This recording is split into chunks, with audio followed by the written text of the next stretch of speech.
கடவுள் கேட்டார்,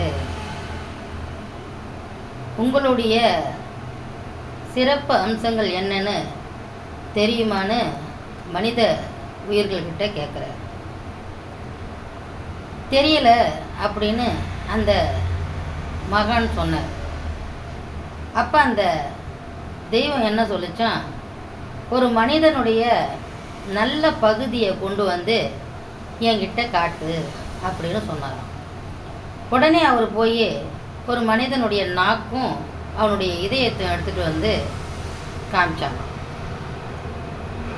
அப்போ அந்த கடவுள் சொன்னாராம், கெட்ட மனிதனுடைய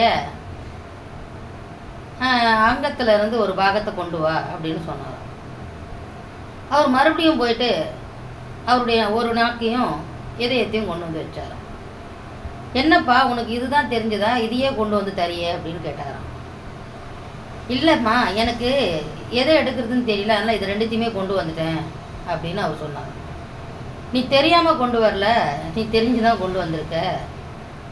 ஏன்னு கேட்டால் மனுஷனுக்கு நாக்கும் இதயம்தான் நல்லதையும் சொல்லுது, நல்லதையும் செய்யுது. அதே இதையும் இந்த நாக்கும் தான் கெட்டதையும் பண்ணுது, கெட்டதையும் சிந்திக்குது, சொல்லுது அப்படின்னு அம்மா சொன்னாங்க. அப்போ ஒரு மனிதர்கிட்டயே நல்லதையும் இருக்குது, கெட்டதும் இருக்குது. நம்ம நல்லதை மட்டும் எடுத்துக்குவோம், கெட்டதை தள்ளிட்டு போயிடுவோம். எல்லா மனிதர்கிட்டையும் கெட்டதும் இருக்குது, நல்லதும் இருக்குது.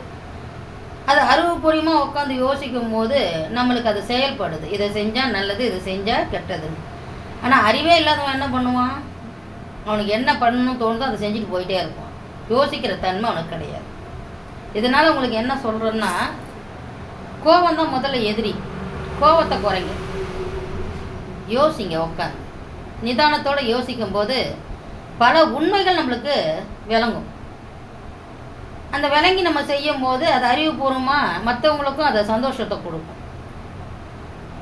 உனக்கு கோபம் 1000 இருந்தாலும் மற்றவங்க கிட்ட பேசும்போது கனிவோடவும் சிரிச்ச முகத்தோடும் பேசும்போது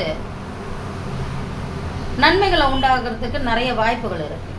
இந்நேரம் சிடுன்னு மூஞ்சி வச்சுருந்தா பேச வர்றதுக்கு கூட பேசாமல், ஐயோ இவங்ககிட்ட பேசுறதோட சும்மா கண்டலான்ற மாதிரி வார்த்தைகள் வந்துடும்.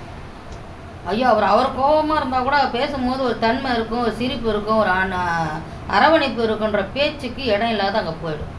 இதுக்கு இடம் கொடுக்காதீங்க. தயவுசெய்து எல்லாருக்கிட்டையும் அன்பாக பேசுங்க, சிரிச்ச முகத்தோடு இருங்க.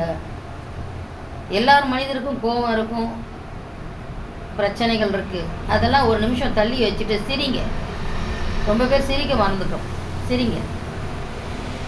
நன்றி, வணக்கம்.